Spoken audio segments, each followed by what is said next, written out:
ಈಗ for example ಈ ಥರ ತಗೊಳ್ಳಿ, ನಿಮಗೆ ಒಬ್ಬ ಮಗ ಇದ್ದಾನೆ ಅಂತ ಇಟ್ಕೊಳ್ಳಿ, ಇಬ್ಬರು ಮಕ್ಕಳಿದ್ದಾರೆ ಅಂತ ಇಟ್ಕೊಳ್ಳಿ.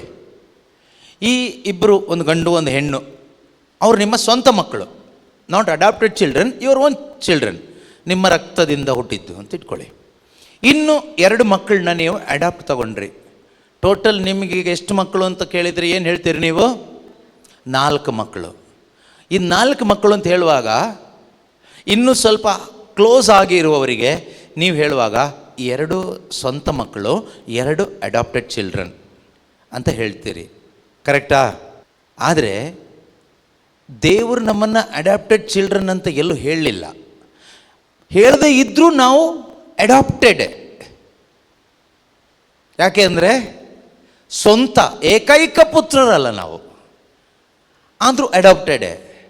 ಆದರೆ ಈ ಅಡಾಪ್ಷನ್ಗೂ ಆ ಅಡಾಪ್ಷನ್ಗೂ ತುಂಬ ವ್ಯತ್ಯಾಸ ಇದೆ. ಏನು ವ್ಯತ್ಯಾಸ ಇದೆ ಅಂದರೆ, ಈ ಅಡಾಪ್ಷನಲ್ಲಿ ಅಡಾಪ್ಟ್ ಮಾಡಿಕೊಂಡಿರೋ ಮಕ್ಕಳು, ನಿಮ್ಮ ಸ್ವಂತ ರಕ್ತ ಹಂಚ್ಕೊಂಡು ಹುಟ್ಟಿರೋ 2 ಮಕ್ಕಳು, ನೀವು ಅಡಾಪ್ಟ್ ಮಾಡಿಕೊಂಡ್ರೆ 2 ಮಕ್ಕಳಿಗೂ ನೀವು ಒಂದೇ ರೀತಿ ಪ್ರೀತಿ ಮಾಡೋಕ್ಕಾಗಲ್ಲ. ಒಂದೇ ರೀತಿಯಲ್ಲಿ ಇಷ್ಟಪಡೋಕ್ಕಾಗೋದಿಲ್ಲ. ನಾಟಕೀಯವಾಗಿ ನೀವು ಮಾಡ್ಬೋದು, ಏನೇ ಮಾಡಿದರೂ ಆರ್ಟಿಫಿಷಿಯಲ್ ಆಗೇ ಮಾಡಬೇಕಾಗುತ್ತೆ. Bottom of your heart natural ಆಗಿ ಅದು ಬರೋದಿಲ್ಲ. ಆದರೆ ಒಂದು ವೇಳೆ ನೀವು ಜನ್ಮ ಕೊಟ್ಟ ನಿಮ್ಮ ಸ್ವಂತ ಮಗ, ಆ ಮಗನ ಆತ್ಮವನ್ನು ಪೂರ್ತಿ ಹಾಕಿ ತೆಗೆದುಕೊಂಡು ಈ ಅಡಾಪ್ಟೆಡ್ ಚೈಲ್ಡ್ ಒಳಗಡೆ ಇಟ್ಟರೆ, ಇದು ಫಿಸಿಕಲ್ ಕನೆಕ್ಷನ್ ಅಲ್ಲಲ್ಲ, ಸ್ಪಿರಿಚುವಲ್ ಕನೆಕ್ಷನ್. ಆಗೇನಾಗುತ್ತೆ, ನೀವು ಈ ಅಡಾಪ್ಟೆಡ್ ಚೈಲ್ಡನ್ನು ನಿಮ್ಮ ಸ್ವಂತ ರಕ್ತ ಹಂಚಿಕೊಂಡು ಹುಟ್ಟಿದ ಆ ಮಗನನ್ನು ಹೇಗೆ ಪ್ರೀತಿಸ್ತೀರೋ, ಹೇಗೆ ಇಷ್ಟಪಡ್ತೀರೋ, ಹೇಗೆ ನೋಡ್ಕೊಳ್ತೀರೋ, ಅದೇ ರೀತಿ ಸ್ವಾಭಾವಿಕವಾಗಿಯೇ ಬಾಟಮ್ ಆಫ್ ಯುವರ್ ಹಾರ್ಟ್ ನಿಮಗೆ ಪ್ರೀತಿ ಮಾಡಲಿಕ್ಕೂ ಆಗುತ್ತೆ, ನಡ್ಕೊಳ್ಳಿಕ್ಕೂ ಆಗುತ್ತೆ, ಇರಿಸ್ಕೊಳ್ಳಿಕ್ಕೂ ಆಗುತ್ತೆ. ಆದರೆ ಈ ಪ್ರಪಂಚದಲ್ಲಿ ಅದು ಯಾವತ್ತೂ ನಡೀಲಿಲ್ಲ, ನಡೆಯೋಕ್ಕಾಗೋದು ಇಲ್ಲ, ನಡೆಸಲಿಕ್ಕಾಗೋದು ಇಲ್ಲ. ಆದರೆ ಸ್ವರ್ಗದಲ್ಲಿ ನಡೆದಿರೋ ಅಡಾಪ್ಷನ್ ಆ ಥರ ಅಲ್ಲ. ನಮ್ಮನ್ನು ದೇವರು ಅಡಾಪ್ಟೆಡ್ ಆಗಿ ತೆಗೆದುಕೊಂಡ್ರು. ಏನು ಮಾಡಿದ್ರು ಗೊತ್ತಾ? ನಮ್ಮೊಳಗಡೆ ಇದ್ದಂಥ ಆ ಸತ್ತ ಆದಾಮನ ಆತ್ಮನ ಎತ್ತಿ ಬಿಸಾಡಿದ್ರು. ಕಲ್ಲಾದ ಹೃದಯವನ್ನು ತೆಗೆದು ಬಿಸಾಡಿದ್ರು. ಮೃದುವಾದ ಹೃದಯ ಯಾವುದು ಗೊತ್ತಾ? ಪುತ್ರನ ಆತ್ಮವನ್ನು ಆ ಕಡೆಯಿಂದ ಶಿಫ್ಟ್ ಮಾಡಿ ಈ ಕಡೆಗಿಟ್ಟರು, ಆಮೇಲೆ ಸ್ವರ್ಗಕ್ಕೆ ಕರ್ಕೊಂಡ್ರು. ಆ ರೀತಿ ಅಡಾಪ್ಟೆಡ್ ಆದ ಮಕ್ಕಳು ನಾವು.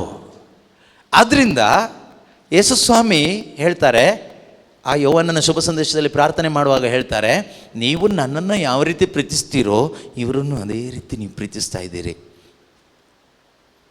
ಪಿತನು ನನ್ನನ್ನು ಯಾವ ರೀತಿ ಪ್ರೀತಿಸ್ತಾರೋ ಅದೇ ಥರನೇ ನಿಮ್ಮನ್ನು ಪ್ರೀತಿಸ್ತಾರಂತೆ. ಪ್ರೀತಿಸದೆ ಇರಲಿಕ್ಕಾಗಲ್ಲ.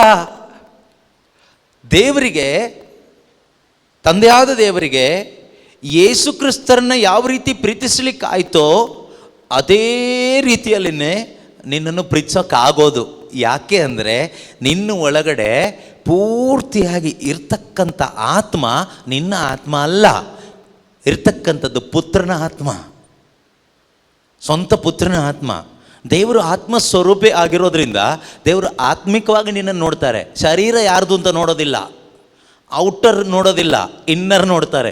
ಒಳಗಡೆ ನೋಡುವಾಗ ಜೀಸಸ್ ಜೀಸಸ್ ಜೀಸಸ್. ನೀನು ಗಂಡಾಗೂ ಕಾಣೋದಿಲ್ಲ, ಹೆಣ್ಣಾಗೂ ಕಾಣೋದಿಲ್ಲ, ನೀನು ಕ್ಯಾಥಲಿಕ್ ಆಗಿನೂ ಕಾಣೋದಿಲ್ಲ, ಪ್ರೊಟೆಸ್ಟೆಂಟ್ ಆಗಿನೂ ಕಾಣೋದಿಲ್ಲ, ನೀನು ಏನೂ ಕಾಣೋದಿಲ್ಲ. ಕಾಣಿಸೋದು ಏನು ಗೊತ್ತಾ? ಪುತ್ರನ ಆತ್ಮ. ಪುತ್ರನ ಆತ್ಮ ನಿನ್ನ ಒಳಗಡೆ. ಆದುದರಿಂದ ತಂದೆಯಾದ ದೇವರು ನಮ್ಮನ್ನು ಇಂದು ಸ್ವಂತ ಮಕ್ಕಳಾಗಿಯೇ ತಗೊಂಡಿರೋದು. ದತ್ತಾಗಿ ತೆಗೆದುಕೊಂಡಿದ್ರೂ ಕೂಡ ಸ್ವಂತವಾಗಿಸ್ಕೊಂಡಿದ್ದಾರೆ. ಅದರಿಂದನೇ 1 ಜಾನ್, ಯೋಹಾನನು ಬರೆದ 1ನೇ ಪತ್ರಿಕೆ 3ನೇ ಅಧ್ಯಾಯ 1ನೇ ವಾಕ್ಯ ಎಷ್ಟು ಅದ್ಭುತಕರವಾಗಿ ಯೋಹಾನರು ಆ ಪ್ರೀತಿಯನ್ನು ಅನುಭವಿಸಿ ಅವರು ಹೇಳ್ತಾರೆ ಅಂದರೆ, ನೋಡಿ, ಯೇಸು ಕ್ರಿಸ್ತರು ನಿನ್ನ ಒಳಗಡೆ ಇದ್ದರೆ ಅಥವಾ ಪರಿಶುದ್ಧಾತ್ಮ ಯಾರು ಒಳಗಡೆ ಇದ್ದಾರೋ ಅವರು ಯಾರಿಗೂ ಒಂಟಿತನದ ಫೀಲಿಂಗ್ ಬರಲ್ಲ. ನಾವು ಅನಾಥರು, ವಿ ಆರ್ ಆರ್ಫನ್ಸ್, ನಾವು ಒಂಟಿ ಈ ಫೀಲಿಂಗ್ ಬರೋದಿಲ್ಲ. ಅವ್ರು ಹೇಳೋಕ್ಕಾಗಲ್ಲ, ನಮಗೆ ಅಪ್ಪ ಇಲ್ಲ, ನಮಗೆ ಅಮ್ಮ ಇಲ್ಲ, ನಮಗೆ ಪೇರೆಂಟ್ಸ್ ಇಲ್ಲ, ನನಗೆ ಜೀವನ ಸಂಗಾತಿನೇ ಇಲ್ಲ, ನಾನು ಒಂಟಿ ಜೀವನ, ಈ ಕೊರಗು ಬರೋದಿಲ್ಲ. ಯಾಕೆಂದರೆ ಯೇಸು ಹೇಳ್ತಾರಲ್ವ, ನಾನು ನಿಮ್ಮನ್ನು ಅನಾಥರನ್ನಾಗಿ ಬಿಟ್ಟು ಹೋಗೋದಿಲ್ಲ. ಪರಿಶುದ್ಧಾತ್ಮರು ನಾನು ಕಳಿಸ್ಕೊಡ್ತೀನಿ. ಆ ಪರಿಶುದ್ಧಾತ್ಮರು ಒಳಗಡೆ ಬಂದ ಮೇಲೆ ನೀವು ಅನಾಥರಲ್ಲ. You are no more orphans. When Holy Spirit comes into your heart, you are no more orphans. You are children of the heavenly Father. ಪವಿತ್ರಾತ್ಮ ನಿಮ್ಮೊಳಗಡೆ ಬಂದಲ್ಲಿ ನೀವು ಅನಾಥರಲ್ಲ, ನೀವು ಒಂಟಿ ಅಲ್ಲ. ನೀವು ಯಾರಾಗ್ತೀರಿ? ಮಕ್ಕಳು.